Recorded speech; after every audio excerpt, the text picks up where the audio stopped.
अस्सलाम वालेकुम dear students. आज हम अपना लेक्चर नंबर 9 स्टार्ट करने जा रहे हैं, जिसमें हम mathematical method by SM. Yusuf chapter number 11 जो कि लैप्लास ट्रांसफॉर्म से रिलेटेड है, उसकी एक्सरसाइज 11.1 हम कर रहे हैं। आज के लेक्चर में हम question number 23 and question number 24 को डिस्कस करेंगे। बात करते हैं सबसे पहले क्वेश्चन नंबर 23 की। क्वेश्चन नंबर 23 में जो हमारे पास जो स्टेटमेंट गिवन है वो कुछ इस तरह से, यानी कि एफ ऑफ टी हमें दिया हुआ है 1 minus cos A T divided by T. अब यहाँ पे हमें इस टी को देखते ही अंदाज़ा तो हो गया कि हमने इस क्वेश्चन के साथ करना क्या है। हमने इसके ऊपर डिवीजन प्रॉपर्टी अप्लाई करनी है, क्योंकि टी फंक्शन डिवाइड हो रहा है। लेकिन उससे पहले जो ऊपर हमें एफ ऑफ टी दिया हुआ है उसकी हम कैलकुलेशन करेंगे, यानी कि उसका हम लैप्लास ट्रांसफॉर्म फाइंड करेंगे, फिर हम इसके ऊपर डिवीजन प्रॉपर्टी का यूज़ करेंगे। बस सबसे पहले तो हम इस फंक्शन का लैप्लास ट्रांसफॉर्म फाइंड कर लेते हैं, ऊपर वाले फंक्शन का। तो ये हमने वो लिख लिया। अब यहाँ पे 1 का लैदा से लैप्लास ट्रांसफॉर्म ले लिए, इसका लैदा से ले लिया, ठीक है। उसके बाद हम सिंपल फार्मूले लगाएंगे तो हमारे पास इनके सॉल्यूशंस आ जाएंगे, ठीक है।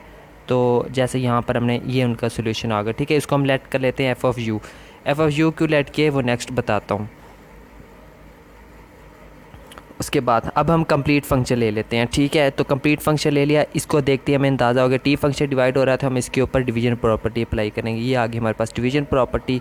नेक्स्ट देखें, अब डिवीजन प्रॉपर्टी का हम अप्लाई किस तरह से करते हैं। सबसे पहले हमने इंटेग्रल लेना होता है, इंटेग्रल एस टू इन्फिनिटी। उसके बाद यहाँ पर मैंने एफ ऑफ यू लिख दी, यानी कि एफ ऑफ यू ये वाला, इसकी भी जगह पर वैल्यू कौन सी आएगी, ये वाली, ठीक है। अब एफ ऑफ यू लिखने से मुराद है ये है कि यहाँ पर जो एस आ रहा है ना, इसको हमने रिप्लेस कर देना है यू के साथ। अब यू के साथ हम इसको रिप्लेस क्यों करें, वो इस वजह से क्योंकि इंटेग्रल में भी हमारे पास एस आ रहा है यहाँ पर, और अगर यहाँ पर भी हमारे एस आएगा तो वो फिर मिक्सअप हो जाएगा, ठीक है। तो इस तरह से वो मिक्सअप को दूर करने के लिए हम यहाँ पे यू का इस्तेमाल करेंगे। तो ये आगे हमारे पास फंक्शन का लैप्लास, उसकी जगह पे हमने वैल्यू पुट कर लिए। अब इसकी सिंपल हम अगेन मैंने इंटीग्रेशन करनी है, यहाँ पे इन दोनों फंक्शन की हमने लैदा से इंटीग्रेशन कर लेनी है।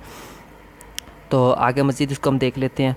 तो नेक्स्ट हमें पता है कि यहाँ से अगर नीचे वाले फंक्शन का ऊपर डेरिवेटिव मौजूद हो तो हम उसका लैप्लास ट्रांसफॉर्म ले लेते हैं, ठीक है। तो सॉरी, नेचुरल लॉग ले लेते हैं। ये हमने इसका नेचुरल लॉग लेके लिमिट्स भी अप्लाई कर दी। इसी तरह यहाँ पर देखें, नीचे वाले फंक्शन का जो डेरिवेटिव होगा वो ऊपर होना चाहिए था हमारे पास 2u, लेकिन यहाँ पर हमारे पास सिंगल u आ रहा है, तो इसलिए हमने यहाँ पर 2 को डिवाइड भी कर दिया है, यहाँ पर 2 को डिवाइड भी कर दिया और 2 को मल्टीप्लाई भी कर दिया, ठीक है। तो अब हमारे पास नीचे वाले फंक्शन का यहाँ पर ऊपर डेरिवेटिव मौजूद है, तो नेक्स्ट स्टेप में हमने इसका भी नेचुरल लॉग ले लिया है, ठीक है। अब आगे सिंपल है, आगे हमने यहाँ पर भी हमने इसको 1/2 बाई से डिवाइड मल्टीप्लाई भी कर दिया है, डिवाइड भी कर दिया है। क्यों किया है वो नेक्स्ट बता देता हूँ, ठीक है। नेक्स्ट देखें, यहाँ पर ये 1/2 वैसे आ गया। अब ये वाला जो 2 था ऊपर वाला, इसको हमने यहाँ पे पावर फॉर्म में लिख दिया, ठीक है। अब 1/2 यहाँ लेके आना हमारा मेन मकसद था, तो यहाँ से 1/2, यहाँ से 1/2, उसको हमने यहाँ से कॉमन ले लिया, ठीक है। अंदर हमारे पास ये चीज़ रह गई है, ठीक है। और इसके ऊपर अब हमने लिमिट्स भी अप्लाई करनी है, तो यहाँ पर दोनों की हमने इकट्ठी लिमिट्स लिख दी हैं, क्योंकि हमें पता है कि जो नेचुरल लॉग का जो अकॉर्डिंग टू नेचुरल लॉग का जो लाज होते हैं उसके मुताबिक अगर दो नेचुरल लॉग आपस में माइनस हो रहे हैं तो उसको हम इकट्ठा करके भी लिख सकते हैं, ठीक है।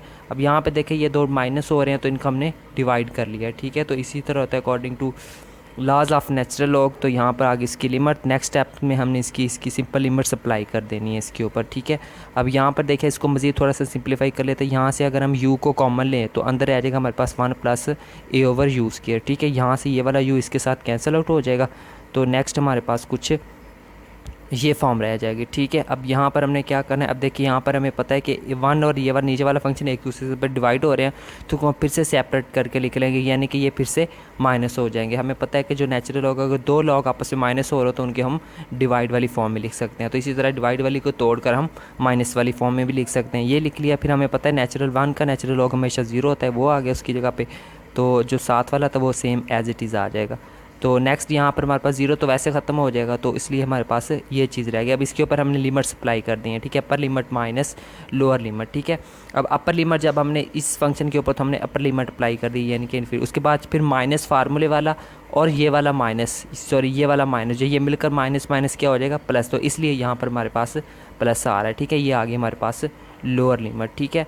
तो अब लिमिट्स अप्लाई कर दी हैं। अब हमने यहाँ पर फिर से ये वाला फंक्शन 0 हो जाएगा और ये चीज़ हमारे पास रह जाएगी। तो इसको नेक्स्ट हम देख लेते हैं। तो नेक्स्ट जब इसकी मज़ीद कैलकुलेशन करेंगे तो ये हमारा इसका फाइनल आंसर आ जाएगा, ठीक है। तो ये था हमारे पास question number 23, very important question and very easy question, ठीक है। तो इसका भी आप लोग यहाँ से स्क्रीनशॉट ले सकते हैं। नेक्स्ट बात करते हैं क्वेश्चन नंबर 24 की। क्वेश्चन नंबर 24 में हमारे पास जो स्टेटमेंट दी हुई है वो कुछ इस तरह से दी हुई है, यानी कि एफ ऑफ टी दिया हुआ है integral 0 to ∞ sin a u divided by u dot du। ठीक है, अब सबसे पहले हम इसको देखते हैं, अंदाज़ा हो गया कि हमने इसके ऊपर इंटेग्रल प्रॉपर्टी का यूज़ करना है। लेकिन इंटेग्रल प्रॉपर्टी का यूज़ करने से पहले जो एफ ऑफ डी दिया हुआ होता है उसका हमने लैप्लास ट्रांसफॉर्म फाइंड करना है। अब यहाँ पर अगर हम गौर करें, जब हम इसका सबसे पहले, ठीक है, हम अलहदा से इसका लिख लेते हैं। ठीक है, तो सबसे पहले तो हमें दिया हुआ है उसने साइन ए यू। यहाँ पर टोटल बेसिकली 3 फंक्शन इकट्ठे हो चुके हैं, एक ये वाला, एक ये वाला और एक ये वाला। ठीक है, सबसे पहले जो ऊपर वाला फंक्शन है उसका हम लैप्लास ट्रांसफॉर्म फाइंड करेंगे, यानी कि साइन ए यू। अब यहाँ पे टी की जगह पे यू लिख दिया है। ठीक है, तो इस चीज़ को मैं मज़ीद एक्सप्लेन करता हूँ नेक्स्ट। तो साइन 80 वाला हम यहाँ पे फार्मूला लगा हुआ है। ठीक है, तो इसके मुताबिक यहाँ से हमें इसकी ये वाली वैल्यू मिल जाएगी। ठीक है, तो इसको हम लेट कर लेते हैं एफ ऑफ यू। उसके बाद हम इसका ले लेते हैं लैप्लास ट्रांसफॉर्म, इस पूरे फंक्शन को ले लेते हैं। ठीक है, अब ये वाला पूरा फंक्शन आ गया।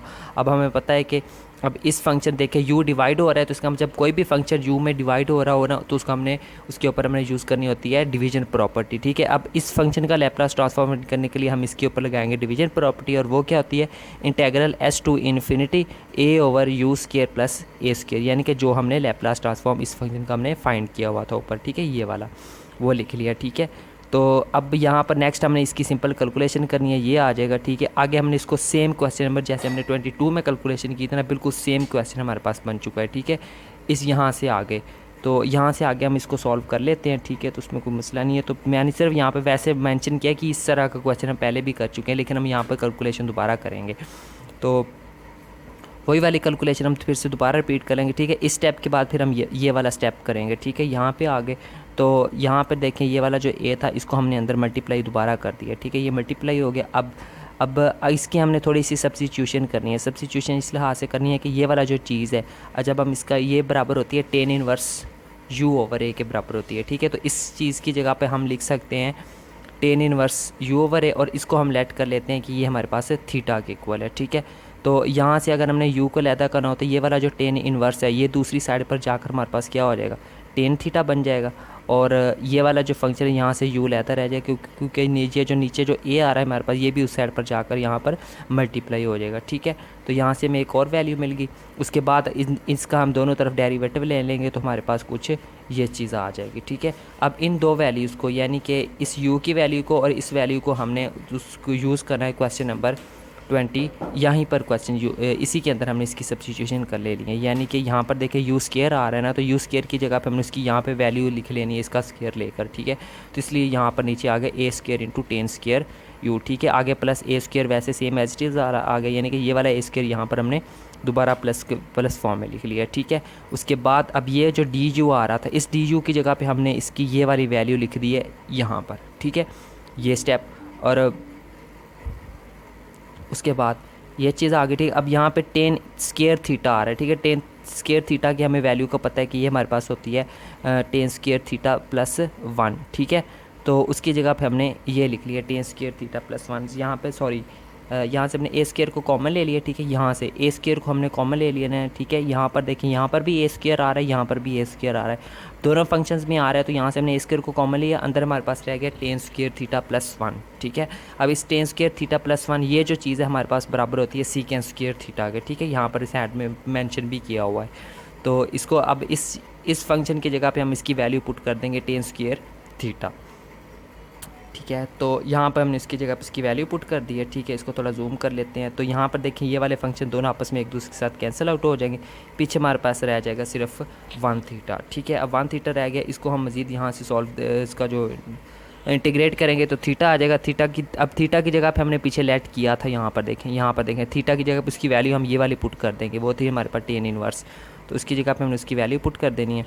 तो ये आ गई। अब इसके ऊपर हमने दोनों तरफ लिमिट्स अप्लाई कर दी। अब ten inverse infinity divided by a, ये चीज़ जो है वो हमारे पास π/2 के इक्वल होती है। ठीक है, तो माइनस ये वाली टर्म वैसे सेम एज इट इज़ आ जाएगी, और हमें पता है कि अगर 90 में से, यानी कि अगर हम क्वाड्रेंट्स की बात करें तो 90 में से अगर माइनस हो रहा हो टेन फंक्शन, तो वो हमारे पास दोबारा वही वाला फंक्शन आ जाता है। ठीक है, तो यहाँ से हम इसको टेन इनवर्स ए ओवर एस वाली फॉर्म में लिख सकते हैं। ठीक है, अगर यहाँ इसकी अगर समझ नहीं है तो आप लोग बेशक इस क्वेश्चन को यहीं तक रखें, अगर यहीं तक नहीं रखना तो यहाँ तक रख लें, फिर भी ठीक है। तो यही था हमारे पास साथ इसका क्वेश्चन का सॉल्यूशन। तो इसी के साथ आज का लेक्चर हमारा ख़त्म। आज के लेक्चर में हमने 2 क्वेश्चंस को डिस्कस किया है, question number 23 and question number 24। Next हम बात करेंगे question number 25 and question number 26 की। तब तक के लिए टेक केयर एंड अल्लाह हाफिज़।